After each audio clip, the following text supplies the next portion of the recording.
മനോജ്, തൃശൂരിൽ 3 മുന്നണികളും വീടുകൾ കയറിയുള്ള പ്രചാരണ പ്രവർത്തനങ്ങളിൽ സജീവമാണ്. ആകെ 1275 ബൂത്തുകളാണ് തൃശൂർ മണ്ഡലത്തിലുള്ളത്.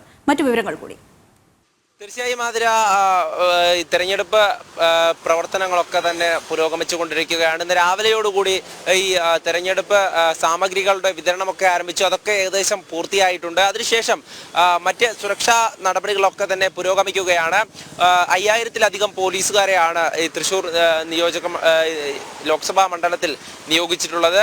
അതോടനുബന്ധിച്ച് തന്നെ മറ്റ് 48 പ്രശ്നബാധിത ബൂത്തുകൾ കൂടെയുണ്ട്. അവിടെയും സുരക്ഷ ശക്തമാക്കിയിട്ടുണ്ട്. എന്തായാലും ഇത്തവണ ഈ തെരഞ്ഞെടുപ്പുമായി ബന്ധപ്പെട്ട കഴിഞ്ഞ ദിവസം കൊട്ടിക്കലാശം നടന്നു. അത് 6 മണിയോടുകൂടി തന്നെ അവസാനിച്ചു. അതിനുശേഷം ഇന്ന് നിശബ്ദ പ്രചാരണമാണ്. അതൊക്കെ തന്നെ ഓരോ സ്ഥാനാർത്ഥികളും അവരുടേതായിട്ടുള്ള വോട്ടുകൾ ഉറപ്പിക്കുന്ന ആ ഒരു തിരക്കിൽ തന്നെയാണ്. അതിനുശേഷം നാളെ രാവിലെയോടുകൂടിയാണ് ഈ തൃശ്ശൂർ ലോക്സഭാ മണ്ഡലത്തിലെ ജനങ്ങളെല്ലാം തന്നെ പോളിംഗ് ബൂത്തിലേക്ക് പോകുക. അവിടെ നിന്നും ഇത്തവണ ആരാണ് തൃശ്ശൂരിന് വേണ്ടത് എന്നുള്ള ഒരു തീരുമാനം ഈ ഒരു പോളിംഗിലൂടെ ഉണ്ടാകും. അതിൽ തന്നെയാണ് വലിയ പ്രതീക്ഷയിലാണ് 3 മുന്നണികളും. അതിൽ NDA സംബന്ധിച്ചിടത്തോളം സുരേഷ് ഗോപിയാണ് സ്ഥാനാർത്ഥി. സുരേഷ് ഗോപിയുടെ പ്രവർത്തനങ്ങളെല്ലാം തന്നെ വർഷങ്ങളായി തൃശ്ശൂരിലുണ്ട്. അതുകൊണ്ട് തന്നെ വളരെയധികം പ്രതീക്ഷ തന്നെയാണ്. പ്രചാരണ രംഗത്ത് തന്നെ നമുക്ക് കാണുവാൻ സാധിച്ചത്. സ്ഥാനാർത്ഥിയും വലിയ ആത്മവിശ്വാസത്തിൽ തന്നെയാണ്. കാരണം 2 തവണ പരാജയപ്പെട്ടിട്ടും അദ്ദേഹം ഇവിടെയുള്ള ജനങ്ങളോടൊപ്പം ഉണ്ടായിരുന്നു എന്നുള്ള ഒരു ആത്മവിശ്വാസം തന്നെയാണ്. ഇവിടെയുള്ള NDA നേതൃത്വത്തിനും അത് തന്നെയാണ്. കാരണം ഓരോ സ്ഥലത്തേക്ക് പോകുമ്പോഴും അദ്ദേഹത്തിന് ലഭിക്കുന്ന ജനപിന്തുണ വളരെയധികം കൂടുതലാണ്. മറ്റ് സ്ഥാനാർത്ഥികളെ അപേക്ഷിച്ച് റോഡ് ഷോ ആയാലും അല്ലെങ്കിൽ മറ്റ് സമ്പർക്കമായാലും എല്ലാ തരത്തിലും ഓരോ സ്ഥലങ്ങളിലേക്ക് പോകുമ്പോഴും അതിലൊക്കെ തന്നെ വലിയൊരു ജനപങ്കാളിത്തം കാണുവാൻ വേണ്ടി സാധിക്കുന്നു. അത് തന്നെയാണ് ഇത്തവണ ഒരു ST തരംഗം തൃശ്ശൂരിലുണ്ട് എന്ന് തന്നെയാണ് വിലയിരുത്തൽ. അത് തന്നെയാണ് ഈ ഒരു തിരഞ്ഞെടുപ്പ് കഴിയുമ്പോഴേക്കും പ്രതിഫലിക്കുക എന്ന് നമുക്ക് മനസ്സിലാക്കാം. കാരണം ഈ ഒരു സാഹചര്യത്തിൽ തൃശ്ശൂർ പൂരമൊക്കെ നടന്ന ചടങ്ങുകളൊക്കെ തടസ്സപ്പെടുത്തുന്ന ഒരു സംഭവമൊക്കെ ഉണ്ടായി. വലിയ തരത്തിൽ പോലീസിനെ ഉപയോഗിച്ചുകൊണ്ട് പൂരത്തെ തകർക്കുവാനുള്ള ഒരു ശ്രമം ഉണ്ടായി എന്നുള്ള ആ ഒരു ആരോപണങ്ങളൊക്കെ ശക്തമായി നിലനിൽക്കുമ്പോൾ തന്നെ LDFനെ സംബന്ധിച്ചിടത്തോളം വലിയ പ്രതിസന്ധിയാണ് നേരിട്ടുകൊണ്ടിരിക്കുന്നത്. വലിയ ആശങ്ക ഈ ഒരു തിരഞ്ഞെടുപ്പിൽ തിരിച്ചടിയാകുമോ എന്നുള്ള ആശങ്ക നിലനിൽക്കുന്നുണ്ട്.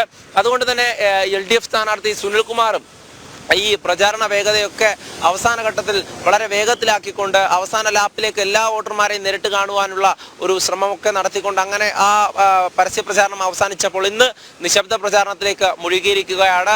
അതോടൊപ്പം തന്നെ K മുരളീധരനെ സംബന്ധിച്ചിടത്തോളം അവസാനത്തെ സ്ഥാനാർത്ഥി പ്രഖ്യാപനമായിരുന്നു. അതിനുശേഷം തൃശ്ശൂരിലേക്ക് എത്തി എത്രയും വേഗം പരമാവധി വോട്ടർമാരെ നേരിട്ട് കാണുക, അവരുടെ വോട്ടുറപ്പിക്കുക എന്നുള്ള ലക്ഷ്യത്തോടു കൂടിയായിരുന്നു പ്രചാരണമൊക്കെ മുന്നോട്ട് കൊണ്ടുപോയിരുന്നത്. അതിൽ തന്നെ പത്മജ വേണുഗോപാലിന്റെ BJP ിലേക്കുള്ള അംഗത്വം സ്വീകരിച്ച് BJPയിലേക്ക് എത്തിയതൊക്കെ വലിയ തിരിച്ചടിയാകുമെന്നുള്ള ഒരു കാര്യം, ഒരു ആശങ്ക അത് UDFനുണ്ട്. കാരണം തൃശ്ശൂരിനെ സംബന്ധിച്ചിടത്തോളം തൃശ്ശൂർ K കരുണാകരന്റെ ഒരു തട്ടകമായിരുന്നു. ആ തട്ടകത്തിൽ നിന്നാണ് K കരുണാകരന്റെ മകൾ തന്നെ BJPയിലേക്ക് ചേക്കേറിയത്. അതോടൊപ്പം ഈ K മുരളീധരന്റെ തന്നെ പ്രചാരണം, അതിൽ പല തരത്തിലുള്ള ഒരു വിഭാഗീയത UDFനുള്ളിൽ കാണുവാൻ വേണ്ടി സാധിക്കുന്നുണ്ട്. കാരണം TN പ്രതാപനെയായിരുന്നു ആദ്യം UDF സ്ഥാനാർത്ഥിയായി പ്രഖ്യാപിച്ചില്ലെങ്കിലും ആ ഒരു എല്ലാവിധ സാഹചര്യവും ഒരുക്കിക്കൊണ്ട് പ്രചാരണം ആരംഭിച്ചിരുന്നു, ചുമരെഴുത്തുകൾ ആരംഭിച്ചിരുന്നു. അതിനുശേഷമാണ് പെട്ടെന്നൊരു പ്രഖ്യാപനം K മുരളീധരന് വേണ്ടി ഉണ്ടാകുന്നത്. പിന്നീട് K മുരളീധരൻ വടകരയിൽ നിന്നും ഇങ്ങോട്ടേക്ക് എത്തുകയായിരുന്നു. അതിനുശേഷമാണ് ഈ പ്രചാരണമൊക്കെ മുന്നോട്ട് പോയത്. അത് തന്നെ ഈ UDFനുള്ളിൽ ഒരു ഭിന്നതയ്ക്കിടയാക്കി എന്ന് വേണം പറയാൻ. പരസ്യമായി അത് കാണിക്കുന്നില്ലെങ്കിലും പല ഗ്രൂപ്പ് തർക്കങ്ങളൊക്കെ തന്നെ നിലനിൽക്കുന്നുണ്ട്. എന്തായാലും ഈ ഒരു സാഹചര്യത്തിലാണ് തിരഞ്ഞെടുപ്പ് നടക്കുന്നത്. തൃശ്ശൂരിനെ സംബന്ധിച്ചിടത്തോളം എല്ലാവരും ശ്രദ്ധിക്കുന്ന ഒരു മണ്ഡലമായി മാറിയത് അത് സുരേഷ് ഗോപിയുടെ സ്ഥാനാർത്ഥിത്വത്തോടു കൂടിയായിരുന്നു. കഴിഞ്ഞ 2 തവണ അദ്ദേഹം പരാജയപ്പെട്ടിരുന്നെങ്കിലും അദ്ദേഹം തന്നെ പറയുന്നുണ്ട്, ഞങ്ങൾ എന്ത് ചെയ്തു എന്നുള്ള കാര്യം ഇവിടെയുള്ള ജനങ്ങൾക്കറിയാം.